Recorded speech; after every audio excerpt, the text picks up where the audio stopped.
So harap lepas ni tak adalah korang pening-pening, tak ada nak cari cream cheese ke apa semua kan. Boleh buat sendiri kat rumah. Yang penting korang kena ada susu, krim dan juga sedikit cuka. Ramai yang cakap, susahnya nak cari cream cheese sekarang ni. Tak apa, kita buat sendiri je kat rumah.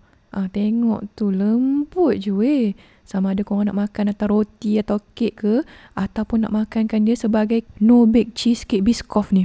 Sedap weh. Nak buatnya pun sekejap je. Sebelum tu jangan lupa untuk like, share dan juga subscribe pada Basically, okay? Nak tahu sama ada cream cheese ni betul-betul legit, sedap atau tak? Kita bawakan tester kita ni. Nanti tengoklah sama ada dia makan ke tak nanti. First kali kita akan panaskan kuali kita dan kita akan sukatkan 2 cawan besar susu segar. Susu segar full cream milk. Alamak, terlebih sikit. Tak apalah, lebih sikit pun tak apalah.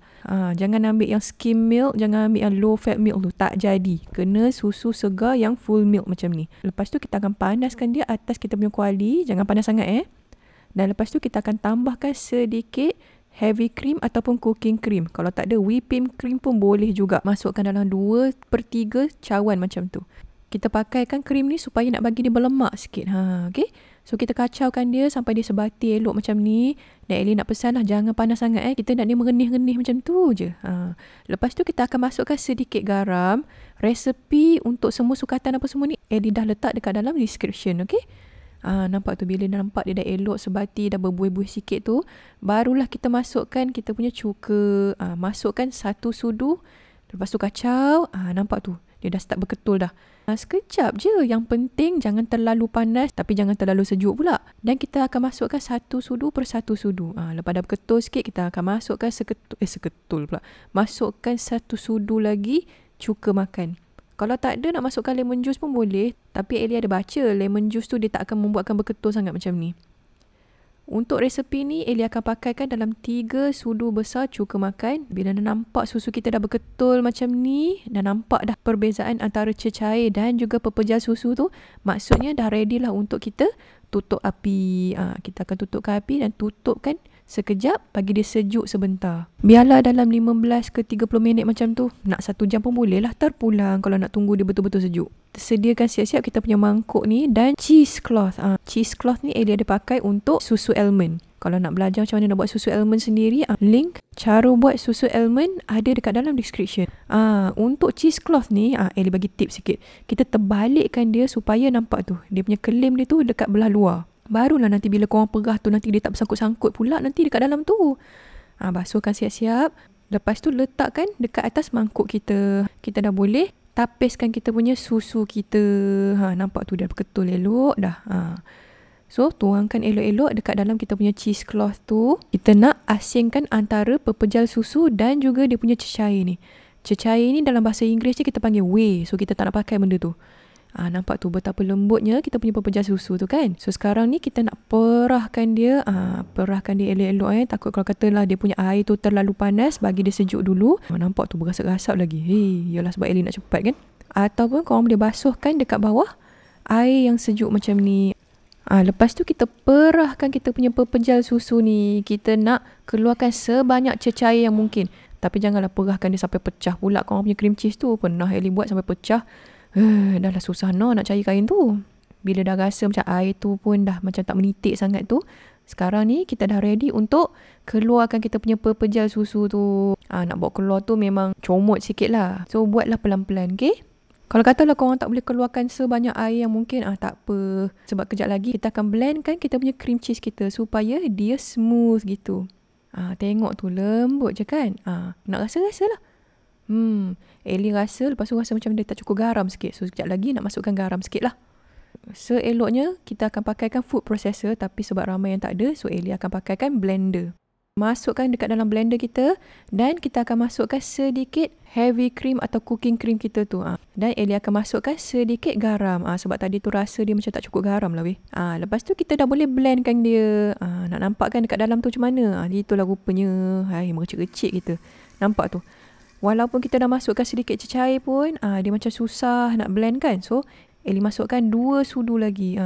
Seelok-eloknya kita kena elakkan masukkan cecair sebenarnya. Yelah tadi kita dah memerah apa semua tu kan. So Ellie recommend kita godek-godekkanlah sikit dalam blender tu.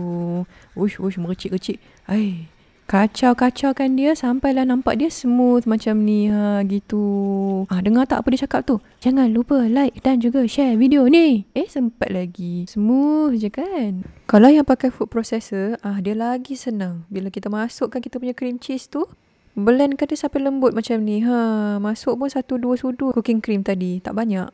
So, dah selesai dah kita punya cream cheese kita. Senang je kan? Kalau korang nak pakai terus pun boleh. Tapi Ellie recommend korang masukkan dekat dalam bekas dulu. Dan lepas tu kita akan masukkan dekat dalam peti ais. Sebab bila kita baru je buat ni, tambah pula tadi kita ada tambah sedikit cecair kan. Dia agak lembab dan macam lembut sikit tu. Itu pendapat Ellie lah. Tapi kalau kata lepas tu korang terus nak pakai, tak ada masalah pun. Yalah, kalau kata kita buat kek apa semua kan, nanti masukkan air, masukkan gula, nanti dia lembut je juga. Gitu kita punya cream cheese kita. Lepas dah rata semua, dah cun apa semua tu, so Ellie akan tutupkan dan Ellie akan masukkan dekat dalam peti ais semalaman. Nak tengok macam mana rupa dia semalaman lepas tu. Tada! Nampak elok je. Tak basah. Halukan dengan pisau. Nampak lembut je kan? Ellie pun tak sangka dia boleh jadi lembut, elok macam ni. Yalah, asalnya daripada susu je kan? Senang nak buatnya. Tak sangka lah senang macam ni je nak buat cream cheese-nya. Ellie tunjukkan macam mana lembutnya bila kita letak atas roti. Nampak tu. Yang bestnya kita buat sendiri weh. Jom kita test rasa cream cheese ni. Okey ke tak?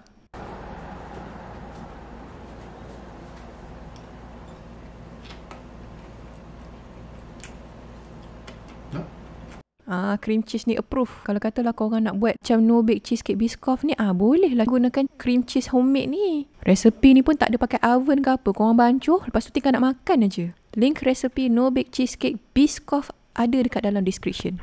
Itulah dia resepi cream cheese kita. Nampak tu? Untuk 2 cawan susu dan juga sedikit krim, kita boleh dapat dalam sebalang macam ni. Kalau Ellie nak anggarkan lah, kita boleh dapat dalam 1 cawan. 1 cawan cream cheese kita. Daripada segi rasa dia kan, memang rasa cream cheese tu ada, berlemak apa semua. Cuma kalau katalah nak bandingkan dengan cream cheese yang biasa, dia rasa kurang garam sikit. Kalau korang nak tengok resepi full untuk cream cheese ni, Ellie dah tuliskan semuanya dekat dalam description. Satu lagi tester dah datang ni. Kita nak tengok sama ada betul-betul tak cream cheese ni menjadi ke tak. Korang tahulah kan, Keith ni kan hantu cream cheese kan. Kira okey sangat lah kita punya cream cheese homemade ni. Sampai Keith pun suka, sampai menjilat-jilat jari. Jari orang lah, bukan jari dia. Sedap Keith. Nak minta cream cheese lagi lah tu. Harap korang enjoy lah video kali ni. Cakap pasal cream cheese ni, jangan lupa untuk cuba resepi cream cheese yang Ellie pernah buat sebelum ni. Seperti resepi bus cheesecake yang confirm korang akan suka. Ada versi biasa dan juga versi diet. Korang boleh cuba juga. Kek tornado viral, versi coklat ada, versi red velvet pun ada. Resepi apa pula yang korang nak Ellie cuba? Just komen dekat bawah, okay? Jangan lupa untuk like, sharekan video ni dan juga subscribe pada Basically, okay? Bye-bye!